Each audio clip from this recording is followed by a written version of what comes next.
sahabat perempuan dan anak, selamat datang di podcast Sapa, sahabat perempuan dan anak bersama saya Nabila Isma.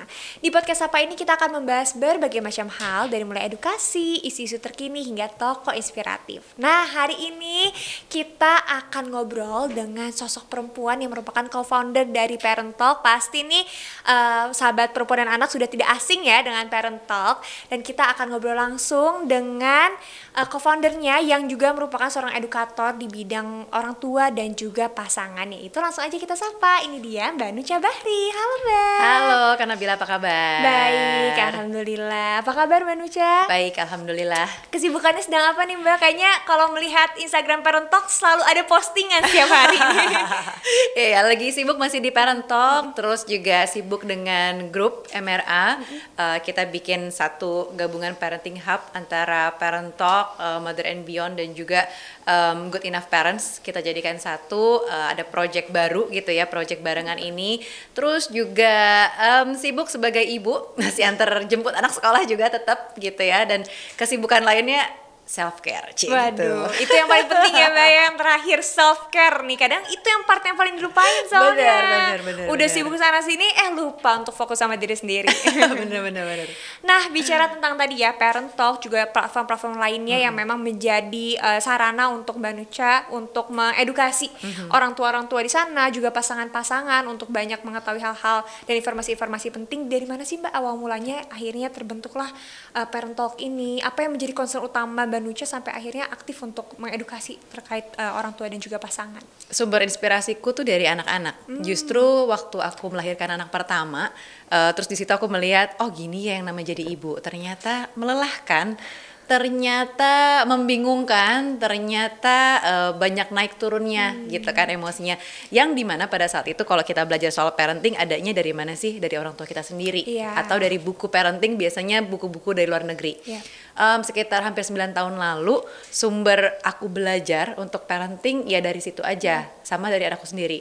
Tapi makin berkembang dari tahun ke tahun, yang jadi sumber inspirasiku untuk belajar adalah sosial media. Nah dari situlah aku berpikir, kenapa nggak ya aku bikin satu platform sendiri yang menceritakan perjalanan aku menjadi orang tua. Tapi dari point of view aku sebagai orang tua yang newbie, yang clueless, yang banyak melakukan kesalahan sebagai orang tua baru, yang belum tahu melakukan ini dan itu, dan ternyata banyak banget teman-teman yang seperjuangan, orang tua baru atau calon orang tua baru yang merasa, oh ini nih yang gue butuhkan. Yang aku butuhkan adalah teman yang sama-sama clueless jadi orang tua. Kadang-kadang kita kan nggak tahu mana yang sebenarnya baik atau tidak buat anak kita. Mana sih bagaimana cara kita merawat diri kita ketika sudah punya anak. Terus bagaimana ya hubungan kita dengan pasangan kita sendiri ketika udah punya anak. Nah itu hal-hal yang sebenarnya belum banyak dibicarakan sekitar 9 tahun lalu, tapi makin kesini dengan sosial media gitu ya. Terus kita buat satu platform Parent Talk ini yang banyak memberikan tips-tips dan cerita dari real parents gitu ya.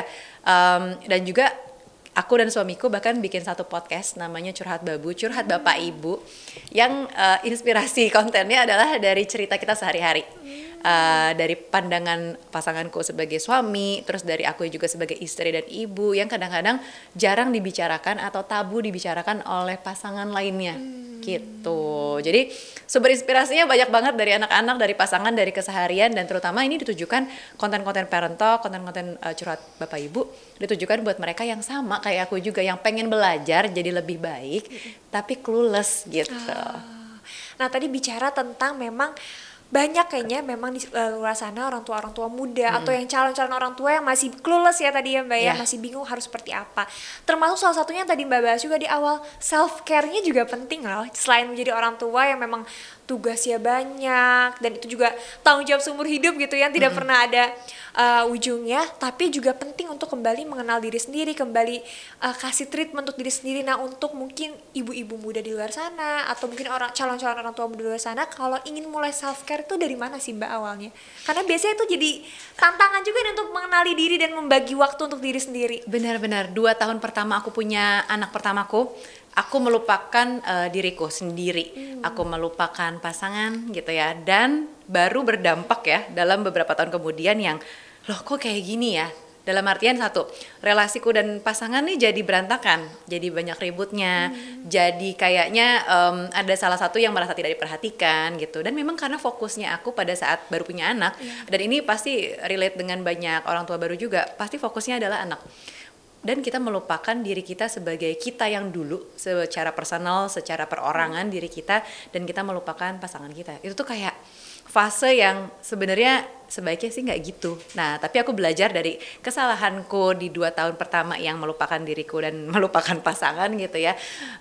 Aku coba bagikan di akun-akun, di akun Parent Talk gitu ya, di curhat Bapak Ibu juga, bahwa sebelum kalian menemukan masalah mendingan jangan kayak gitu deh gitu. Jadi kayak aku ngasih tahu sebelumnya adalah mengenali diri sendiri. Bahkan ada yang bilang juga gini, selesaikan diri kamu sendiri sebelum kamu menikah. Karena kadang-kadang kita begitu udah menikah kan status kita berubah nih. Jadi misalnya jadi istri orang, jadi suami orang gitu kan. Terus begitu punya anak, oh jadi ibunya ini gitu kan. Identitas kita tuh kadang-kadang hilang gitu kan. Terlupakan. Nah, kalau misalnya kita nggak kuat dulu di awal untuk tahu bahwa diri kita tuh siapa sih gitu ya, dan kita tuh maunya apa nih, itu bisa hilang jati diri kita gitu. Padahal sebenarnya diperkuat ya kita menyelesaikan apa yang belum selesai dulu nih sebelum kita menikah, untuk kemudian kita tahu bagaimana sih cara kita bisa menjaga atau self care tadi. Nah, cara orang self care kan beda-beda ya. Ada yang bilang self love, self care gitu ya. Tapi sebenarnya apa itu self care dan self love gitu ya. Ini sebenarnya kan terkait dengan seberapa jauh atau seberapa bisa sih kamu menjaga kewarasan diri kamu gitu ya. Ini kita berbicara soal kewarasan beda-beda ya. Ada yang merasa bahwa aku tahan banting kok. Jadi level kewarasanku tuh sebenarnya cukup panjang untuk bisa cukup resilient lah untuk bisa ketemu dengan berbagai ujian. Tapi ada orang juga yang mudah atau gampang banget break gitu ya. Dalam artian secara mental nggak kuat panjang gitu kan. Nah, itu pun treatmentnya akan beda-beda. Kalau kita udah tahu diri kita seperti apa, rasanya untuk bisa self care tuh akan jauh lebih mudah, lebih gampang gitu. Misalnya kalau aku secara mental, aku bisa menyadari, aku aware tentang diriku, aku punya self awareness bahwa mentalku cukup panjang, cukup resilient. Ya, sepanjang ini misalnya gitu ya. Dan ketika ini udah stres, burnout, kebingungan, overwhelm dan lain-lain udah mulai makin meningkat. Sebelum semakin meningkat, aku udah menemukan bahwa kalau aku udah sibuk banget dalam 1 minggu ini, aku butuh waktu untuk diriku sendiri. Nah, waktunya tuh untuk apa? Biasanya tergantung nih dengan kesukaan atau apa sih yang membuat diri kamu merasa lebih nyaman dan lebih berarti. Aku senang olahraga. Jadi buatku dalam 1 minggu harus punya waktu setidaknya 4-5 kali untuk olahraga. Nah, itu tuh bentuk self care-ku juga. Aku menjaga diriku dalam bentuk menjaga kewarasanku tadi sebagai ibu, sebagai pasangan, sebagai diriku. Aku perlu untuk berolahraga itu. Aku perlu untuk makan yang sehat untuk menjaga diriku. Karena kalau aku makannya udah berantakan, wah tenggorokan sakit, wah badanku udah nggak enak. Wah itu tuh kerasa kan. Padahal kalau misalnya self care-nya bener-bener aku care, dijaga, itu tuh pasti akan jauh lebih baik. Aku bisa olahraga dan lain-lain. Coba kalau misalnya aku udah mulai sakit nih, udah mulai tumbang, wah nggak bisa olahraga. Akhirnya apa? Makin stres. Makin stres, Ya kan, kerasa kayak, aduh udah sibuk banget, stres, terus badan nggak enak, tumbang, nggak bisa olahraga lagi gitu. Kayaknya sedih banget. Nah, hal-hal kayak gitulah yang sebenarnya kita perlu, mungkin sebelum ke self care kita perlu yang namanya self awareness. Iya, jadi sebelum kita mencapai batas maksimalnya kita udah bisa mencegah duluan ya. Karena kita udah tahu nih, oh kita mampunya sampai sebatas mana gitu ya. Nah, kayaknya itu deh yang jarang kita remind terus ya, karena kan kita suka lupa ya sama diri kita sendiri. Apalagi tadi ya begitu kita udah jadi pasangan, jadi ibu tuh kadang suka bingung sama identitas diri kita sendiri, dan kayaknya penting banget nih untuk terus nge-remind diri sendiri kita tuh butuhnya apa sih, sukanya apa, maunya apa. Dan tadi juga menarik menurut aku, sebelum kita memulai untuk memiliki pasangan di pernikahan harus selesai dulu dengan diri sendiri. Itu pelajaran sih buat saya sendiri kayaknya. Oke, berarti abis ini kita harus memuaskan untuk mengenal diri sendiri dulu, baru kita memutuskan untuk menikah. Tapi menurut aku juga mungkin yang tadi aku perhatikan dari Mbak Nucha tuh memang di sini ada dukungan pasangan yang memang bisa berjalan dengan baik juga komunikasinya, bisa saling support juga. Apa sih Mbak tipsnya supaya bisa membangun ataupun menjalin komunikasi yang efektif antara Mbak Nucha dan juga pasangan? Nah, ini tuh kalau aku bisa bilang ya, pernikahan ini kan perjalanan yang sangat panjang ya. yang komitmennya panjang, sama halnya dengan punya anak, komitmen panjang yang kita nggak bisa resign. Kalau kerja mungkin masih bisa resign ya, tapi untuk pernikahan, untuk punya anak itu komitmen yang panjang dan memang benar-benar membutuhkan kedewasaan kita. Nah, pada masa pacaran gitu ya, sampai akhirnya kita memutuskan untuk menikah, kita udah sama-sama tahu. Jadi awareness itu datangnya bukan tentang diri kita sendiri, tapi satu sama lain. Jadi pasanganku pun sebelum kita menikah, kita memutuskan untuk membahas hal-hal yang sulit. Atau kita bisa bilang kayak hard truth lah, hard question. Jadi kita punya pertanyaan-pertanyaan sulit antara diri kita sendiri dengan pasangan. Jadi kayak, apa sih yang sebenarnya kamu masih pengen achieve kalau nanti udah menikah sama aku? Kayak gitu-gitu. Jadi kira-kira kamu bakal ngapain ya nanti kalau udah punya anak gitu? Nanti kamu masih mau nggak sih kerja lagi atau hal-hal seperti itulah. Itu kan hal-hal yang sebenarnya susah dijawab. Mungkin kita akan kalau mau menyenangkan pasangan, enggak kok, nanti aku ngikutin apa kata kamu, misalnya gitu ya. Itu kan untuk menjawab biar kamu senang aja. Tapi sebenarnya mungkin dalam hati kita nggak kayak gitu. Untuk bisa menjawab pertanyaan-pertanyaan sulit seperti tadi itu kan butuh kejujuran, kedewasaan, dan benar-benar planning atau perencanaan yang baik. Jadi sebelum masuk ke jenjang pernikahan, aku sampaikan ke pasanganku, aku tuh masih pengen S3 loh gitu. Jadi karena kita menikah, kita sama-sama pada saat itu sekolah sama-sama udah S2. Kalau dia memang nggak berencana untuk ngambil S3 ataupun sekolah lagi tuh nggak mau dia. Tapi aku bilang, aku tuh pengen loh sekolah lagi karena aku tahu nih nanti di masa tua aku tuh pengen jadi apa tuh aku tahu. Hah, kamu udah sepanjang itu mikirnya? Iya, udah panjang banget pikirannya karena ya kurang lebih aku tahu masa tuaku aku masih pengen bekerja. Dan nanti kalau aku punya anak pun aku masih pengen kerja gitu. Nah ini kan tergantung pasangan kita mau mendengarkan dan mau support nggak sih gitu. Dari situ kita tahu apakah kita mau melanjutkan atau tidak gitu kan. Tapi buatku pasanganku ini sangat suportif. Oke, nggak apa-apa selama nanti ada terms and condition yang mungkin bisa kita bahas gitu kan. Ternyata benar begitu kita udah punya anak, sekarang anakku udah 2, suamiku nggak pernah ngelarang yang namanya aku mau berkarya lagi, buat kerja lagi gitu ya, atau bahkan aku lagi ada rencana mau sekolah lagi gitu.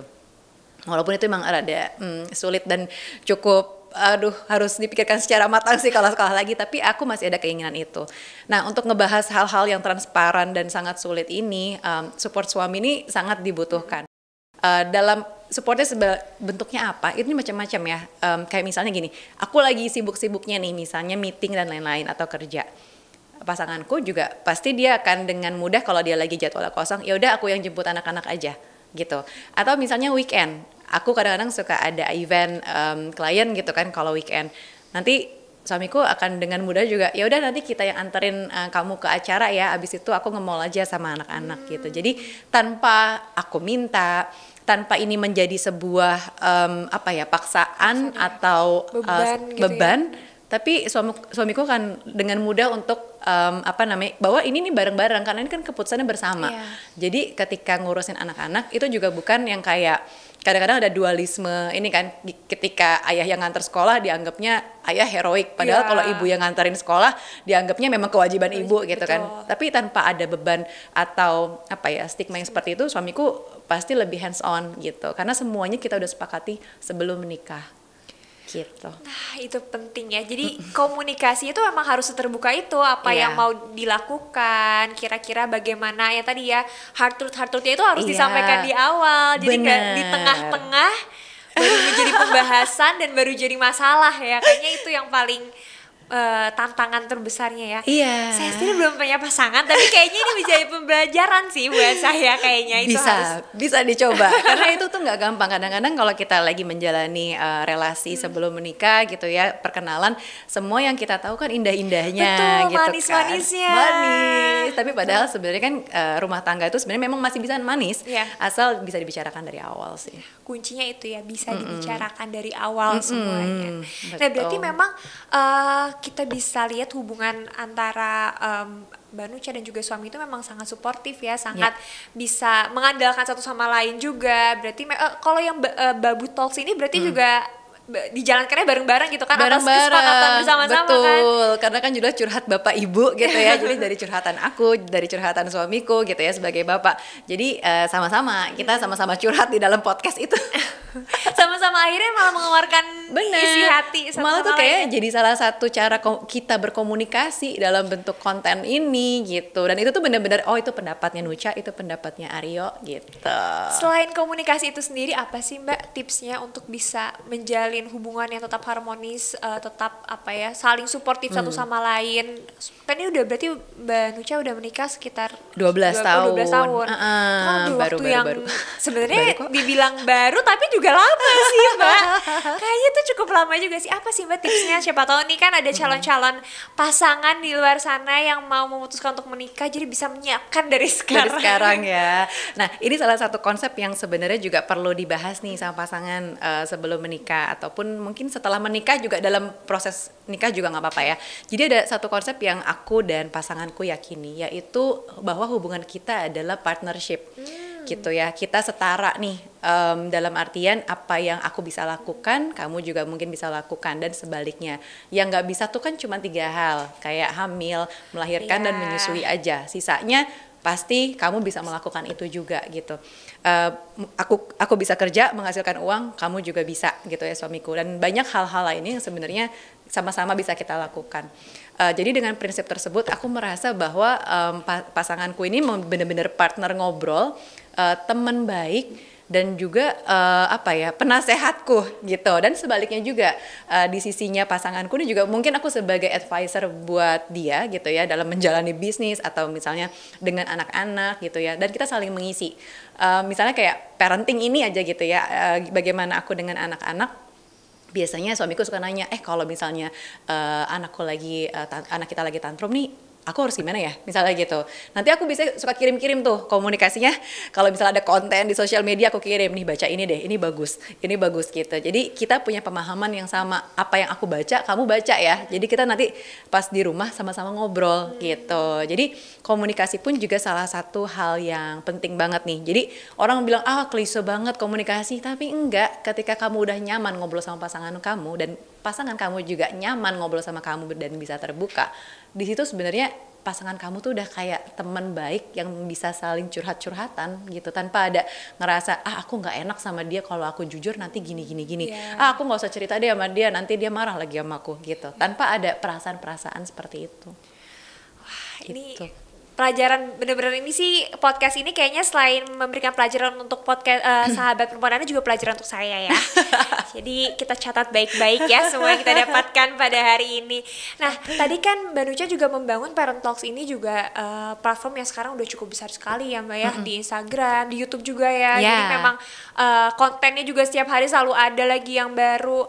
Apa sih Mbak kesulitannya menyeimbangkan antara, pastinya ini balik lagi waktu antara karirnya, memang tadi Mbak Nucha juga punya banyak keinginan yang masih pengen dicapai gitu kan, terus juga dengan orang tua dan juga menjadi orang tua dengan pasangan, dan juga dengan semua itu semua menjadi perannya ya. Iya. Ini memang sebuah peran kita tuh jadi perempuan banyak dapat privilege sebagai diri kita sendiri, sebagai ibu, sebagai istri, sebagai anak tuh banyak banget ya peran atau label yang kita punya. Untuk menjalani sehari-hari nggak gampang pastinya. Di satu sisi support suami adalah yang nomor 1 gitu ya. Selama support suaminya dapat nih, semuanya akan jauh lebih mudah.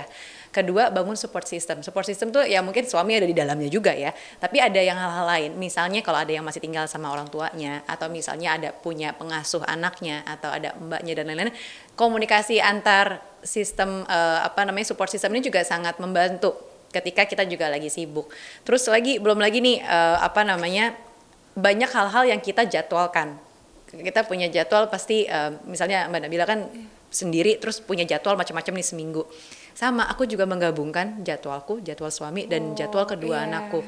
Nah, dari situ aja kita udah terbuka di dalam satu platform Google Calendar. Kita share. Jadi aku dan suamiku punya Google Calendar yang sama. Jadi kita bisa ngelihat suamiku hari ini sibuknya apa aja. Dia juga bisa lihat kesibukanku apa aja, dan jadwal les anak-anak, jadwal sekolah, apapun semua ada di situ. Jadi aku tinggal remind nih support systemku yang ada di rumah. Hari ini jadwalnya kakak ada les ini ya. Hari ini jadwal adik ada ini. Nanti aku bisa jemput yang mana. Misalnya kalau setiap pagi sih kita sama-sama nganterin anak-anak sekolah karena kita bareng ngantornya.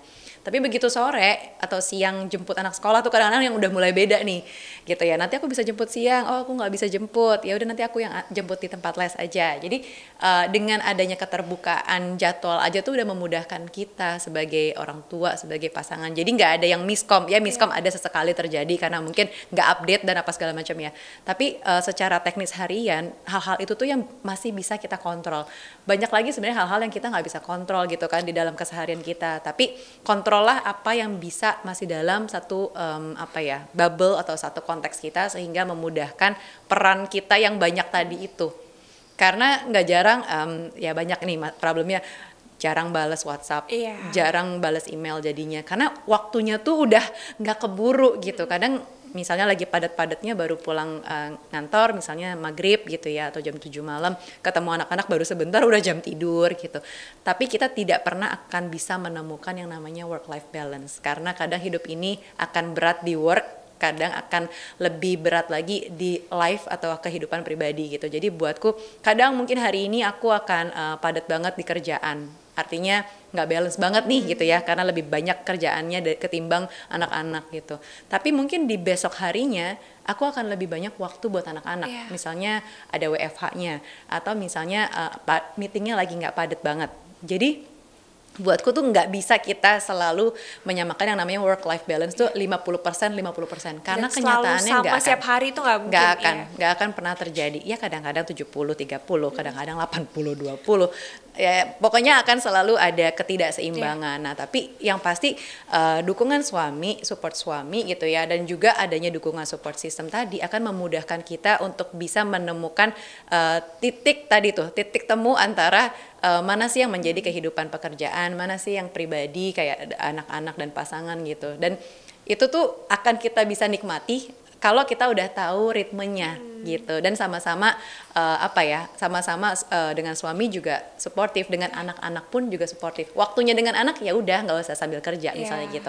Atau sebaliknya ketika memang ada urusan lagi pekerjaan yang anak-anak nih coba kita delegasikan ke yang misalnya ada support system kita, atau mungkin suami kita yang lagi kebetulan bisa hands on misalnya gitu. Jadi kita pasti selalu akan membutuhkan support system kita dan dukungan pasangan gitu. Nah ini tadi kan membagi-bagi juga ya antara mana waktunya untuk anak, mana waktunya untuk pekerjaan ya. Tadi itu sebenarnya nggak ada yang namanya work life balance selalu sama 50 itu nggak pernah ada, tapi juga pasti ada pembagian-pembagiannya. Nah kalau kita bicara tentang perempuan yang memang menjadi seorang ibu, kemudian juga banyak ya sekarang tuh stigma-stigma yang bilang, oh udah jadi ibu tuh kayaknya udah nggak bisa deh ini itu, aduh kayaknya aku udah nggak ada waktu deh, dan perasaan-perasaan lainnya mungkin tadi juga ya balik lagi mungkin merasa kehilangan identitas atau segala macamnya. Gimana sih caranya sebagai seorang perempuan yang akhirnya sudah menjadi istri, kemudian juga menjadi ibu, bisa kembali lagi menemukan kepercayaan dirinya dan bisa memaksimalkan apa yang mereka miliki? Nah ini nih menarik banget Mbak Nabila. Jadi soal kehilangan jati diri ini adalah sebuah fase. Ini setidaknya pendapatku ya. Aku juga merasakan dan melewati fase yang namanya kehilangan jati diri. Aku merasa kok kayak bukan Nucha banget nih. Kayaknya Nucha yang dulu adalah yang begini begitu. Kenapa ya setelah aku punya anak aku kok jadi seperti ini gitu. Ini adalah sebuah fase yang sebenarnya mendewasakan kita juga sih gitu. Kita mungkin nggak akan bisa dapat kehidupan kita yang lama untuk kembali lagi gitu. Dan rasanya kayaknya nggak mau juga sih kayak dulu amat gitu. Aku mencintai apa yang kulakukan sekarang, walaupun gedebuk gitu ya. Itu tuh udah jadi sehari-hari deh gitu. Tapi dengan adanya peran-peran baru, fase tuh kadang berganti. Sama kayak season atau musim ya. Lagi berat-beratnya pasti ada nih. Let's say pada saat itu aku punya anak pertama, mungkin berat-beratnya aku tuh di setahun pertama. Dari yang masalah MPASI, bingung puting, anak GTM, anak tantrum. Wah, itu pokoknya yang namanya menjadi pain points orang tua baru tuh aku merasakan di tahun-tahun pertama. Tapi buatku ternyata itu fase yang terlewati kok. Begitu anakku lewat 2 tahun, itu tuh udah nggak terlalu jadi isu lagi gitu. Yang namanya MPASI ya udah lewat, anaknya sekarang udah makin gede, dia paham kalau dia lapar seperti apa gitu kan. Terus misalnya masa-masa tantrum, oh ya semakin dia usianya 3 tahun ke atas juga akhirnya regulasi emosinya jadi jauh lebih baik kok gitu. Jadi fase-fase itu akan kita lewati dengan sendirinya. Nah, tinggal gimana caranya kita aware bahwa fase itu akan selalu datang ke kita. Fase atau musim tuh nggak akan selamanya baik terus gitu ya. Kayak peranku sekarang nih, walaupun anak-anak udah rasanya 8 tahun dan 5 tahun, itu kan kelihatannya oh nggak ada pain points apa-apa ya di anak-anak, ada kok gitu. Bahkan mungkin sekarang fasenya aku nih, musimnya aku lagi merasa berat di pekerjaan gitu ya, yang namanya yang istilahnya womanpreneur gitu kan, ibu berwirausaha, itu tuh sesuatu yang gak gampang gitu. Kita dealing dengan klien, kita punya tim yang harus di manage, kita punya ekspektasi dengan pekerjaan dan lain-lain, itu tuh ternyata gak gampang. Apalagi udah urusan pekerjaan itu lumayan rumit, menuntut fokus kita. Di rumah kita harus jadi ibu yang sebisa mungkin emosi yang dari kantor tuh nggak kebawa ke rumah, gitu kan. Emosi negatif atau kayak lelahnya, kalau bisa sama anak-anak tuh kita udah jadi orang yang berbeda lagi gitu, ibu yang ceria, ibu yang ada di sini gitu. Nah, itu kan bukan peran yang gampang untuk switch gitu, tapi itu adalah fase yang memang kita akan lewatin gitu. Dan aku rasa juga nanti akan ada masanya pekerjaan ini jadi sesuatu yang udah baik lagi kok, semuanya udah berjalan dengan sempurna, nggak taunya di anak-anak ada masalah, misalnya wah anak sakit bergantian, wah itu kan ada aja ya. Jadi buatku segala hal yang terjadi, nggak enaknya menjadi ibu, nggak enaknya menjadi womanpreneur, nggak enaknya menjadi pasangan, itu akan selalu berganti dengan segala kebaikan gitu. Dan itu tuh pasti membawa pelajaran buat kita. Makanya kenapa buatku, kenapa kita perempuan tetap perlu untuk banyak belajar, atau mungkin produktif, atau mungkin juga berdaya. Karena kita sebagai manusia juga rasanya butuh ya untuk bisa terus berkembang. Kita tuh punya kebutuhan untuk terus bertumbuh betul. Gitu, itu secara natural gitu. Jadi kenapa nggak kita gunakan hal-hal yang terjadi yang menjadi ujian kita ini nih sebagai sebuah ruang untuk kita bertumbuh. Mungkin dengan emosi yang terjadi di kantor yang naik turun, justru nantinya bikin kita jadi jauh lebih sabar misalnya gitu. Atau menghandle anak-anak yang tantrum, itu sebenarnya ada message-nya bikin ibu jadi lebih sabar untuk menghadapi hal lainnya kayak gitu-gitu. Jadi banyak yang kita pelajarin deh. Itu menarik sih, fase ya. Jadi selalu akan ada fase kok di hidup ini, dan baik buruknya selalu harus menjadi pembelajaran untuk kita menghadapi hal-hal lain yang nggak pernah kita duga. Betul. Nih ya. Di depan nih akan ada, kalau tadi kata manusia, gedebak-gedebuk apa lagi, jadi kita nggak pernah tahu kan ya Mbak. Terakhir nih Mbak, pengen dong kasih tips buat pasangan-pasangan muda di luar sana, calon-calon orang tua, atau yang mau memutuskan untuk menikah, kira-kira apa yang harus dipersiapkan? Wah, ini persiapannya banyak, tapi aku bikin simple aja. Yang pertama persiapannya adalah pastikan kita dan pasangan punya komunikasi atau tone untuk berbicara tuh di frekuensi yang sama. Karena komunikasi atau kemudahan kita berbicara sama pasangan ini akan menjadi bekal sampai kita nikah, sampai mau berapa, 5 tahun, 10 tahun, 15 tahun, dan seterusnya gitu ya. Kalau kita merasa dalam komunikasi ada masalah, itu sesuatu yang harus dibicarakan. Karena nggak bisa terus-terus didiamkan dan nantinya akan menjadi masalah yang jauh lebih besar. Ketika kita udah bisa membicarakan hal-hal yang sulit untuk kita bahas bersama pasangan, nantinya hal-hal sensitif pun kita akan bisa bahas. Misalnya finansial, itu adalah hal yang paling sensitif dalam rumah tangga. Ketika kita nggak terbuka, itu akan menjadi potensi masalah lainnya. Gitu ya, itu satu hal. Kedua adalah keinginan untuk bertumbuh dan belajar tadi. Mungkin ada fasenya kita merasa bahwa kita bukan diri kita lagi. Kita udah nggak butuh lagi untuk bertumbuh, untuk berkembang. Enggak. Pasti kita sebagai ibu katanya kan, ini nih sumber belajarnya anak-anak. Jadi ketika kita pintar pun, ketika kita mau belajar, ketika kita mau open minded dan mau mencoba sesuatu, pasti akan ada hasil buat anak-anak kita. Anak-anak kita akan jauh lebih pintar ketika ibunya pun juga mau terbuka akan sesuatu untuk belajar hal-hal baru gitu. Kemudian yang ketiga, jangan lupa untuk selalu punya teman, support system. Nggak mesti keluarga sendiri loh support system, bisa ada teman seperjuangan, misalnya ASI, seperjuangan MPASI, atau teman-teman seperjuangan sama-sama punya anak preteen misalnya gitu ya. Jadi banyak hal, wadah komunitas yang menyediakan kita, terbuka untuk kita yang mau menjadi teman-temannya mereka juga gitu. Jadi jangan melupakan diri kita sebagai diri kita sendiri. Tadi perlu punya self awareness, kita perlu punya kesadaran juga untuk bisa berelasi dengan pasangan dan anak-anak juga. Dan juga jangan lupa tadi tuh bahwa kita tuh makhluk sosial yang juga butuh support dari pertemanan gitu ya. Jadi jangan mengisolasi diri kalian gitu ya. Dan ini nih semuanya adalah bentuk dari self care-nya kita sebagai perempuan, sebagai ibu, sebagai istri, dan sebagai apapun peran kita di luar sana gitu. Wah, keren banget. Nih kalau pengen tahu lebih lengkapnya lagi bisa langsung aja cek ya Mbak di sosial medianya Parent Talks. Di mana lagi Mbak? Boleh dong di-share? Boleh di Instagramnya @parenttalk.id atau dari Instagramnya @curhatbapakIbu gitu ya, atau juga ada di YouTube dan podcastnya Curhat Babu atau Curhat Bapak Ibu, atau Instagramku juga boleh @nucabari. Karena pasti podcast ini nggak cukup nih, pasti butuh lebih banyak informasi lagi. Jadi bisa langsung aja akses media sosial dari Mbak Nucha ataupun platform-platform yang memang Mbak Nucha dirikan, supaya bisa mengakses lebih banyak informasi-informasi lagi nih buat pasangan-pasangan muda, calon orang tua atau orang tua muda juga. Boleh langsung aja cek akun sosial media yang tadi Mbak Nucha share. Terima kasih Mbak Nucha. Terima kasih Mbak Nabila. Wah, ini udahan podcastnya. Gak kerasa ya? Gak kerasa. Padahal ini lumayan loh Mbak, udah hampir 30 menit loh Mbak. Karena memang ini pembahasan yang menarik sih. Tadi juga saya sangat memperhatikan, karena ini jadi pembelajaran juga buat saya sebagai calon pasangan ya, yang walaupun belum tahu kapan itu akan terjadi, tapi semoga segera. Amin. Terima kasih Mbak Nucha sekali lagi. Terima sukses kasih dengan semua usahanya. Sukses juga sebagai seorang ibu dan pasangan yang luar biasa sekali. Keren banget, aku jadi harus mengikuti lebih banyak nih tentang Mbak Nucha. Terima kasih Mbak Nabila. Terima kasih juga untuk sahabat perempuan dan anak yang sudah menyaksikan podcast kali ini. Dari Mbak Nucha kita bisa belajar nih bahwa kita itu sebagai seorang perempuan bisa melakukan banyak hal. Kita bisa speak up, kita bisa berdaya, dan pastinya kalau misalnya kita juga melihat, mendengar ataupun menjadi korban kekerasan, kita bisa loh take an action. Kita bisa speak up melalui hotline Sapa 129 atau via WhatsApp di 0811112919. Dare to speak up. Terima kasih sahabat perempuan dan anak sudah menyaksikan podcast sahabat perempuan dan anak di edisi kali ini. Jangan lupa saksikan episode-episode lainnya. Sampai jumpa.